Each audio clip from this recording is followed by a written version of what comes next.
people said that they prefer to buy a used car, while 38% prefer a new car. 12% prefer to lease a car, and then I'm among the 7% who don't actually have a car.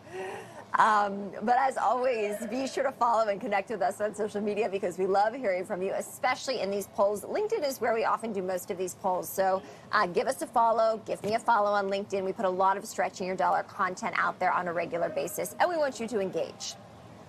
Well, for those of you interested in a used car, prices skyrocketed during the pandemic thanks to supply issues and high demand. But now with inflation cooling, they are finally turning around.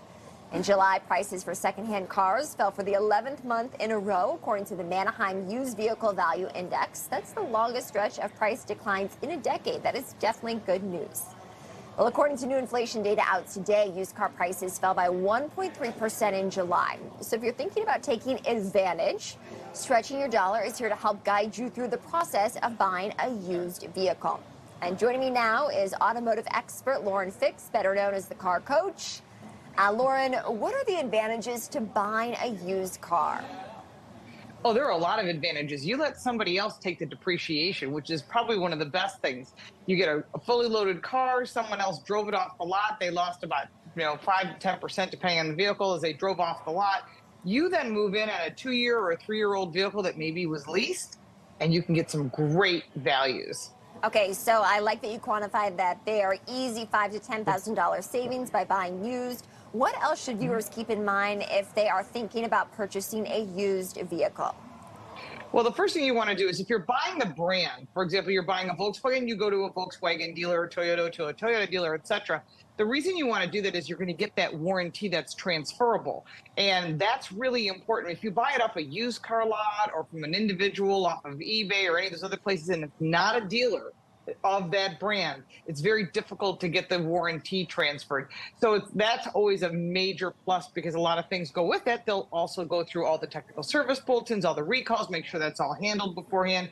If you buy it from a curb stoner, for example, that would be someone who just puts it on the corner of a gas station and says for sale. You kind of get what you're paying for if you don't have an ASE certified technician check it out. Okay, so definitely get someone to check it out. Should you probably drive it too to just get a sense, really, if you feel like it is in good condition?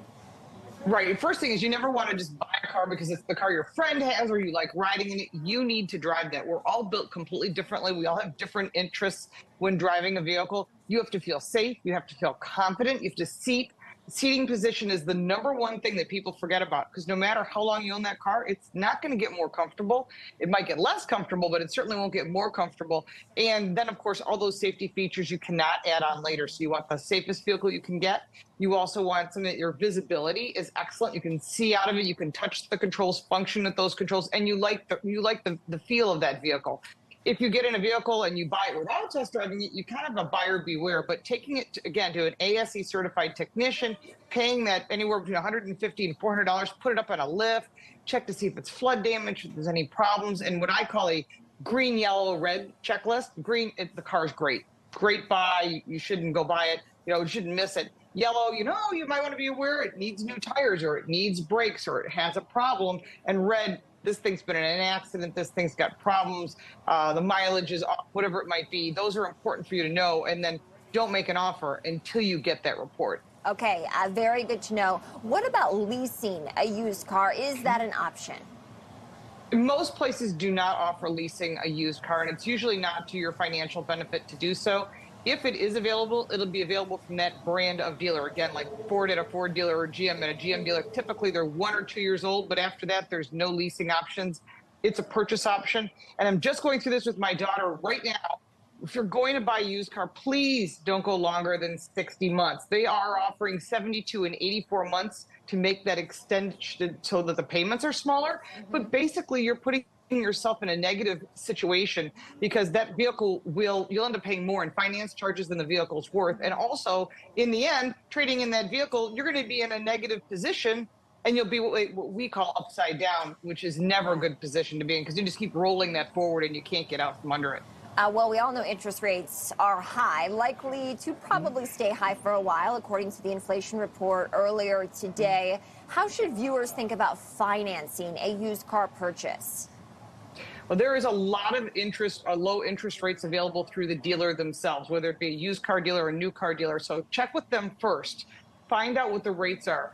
I've seen rates as low as 2.9% because they're trying to get rid of a certain brand or a certain model that they're not going to be selling any longer. So that could be advantageous to you.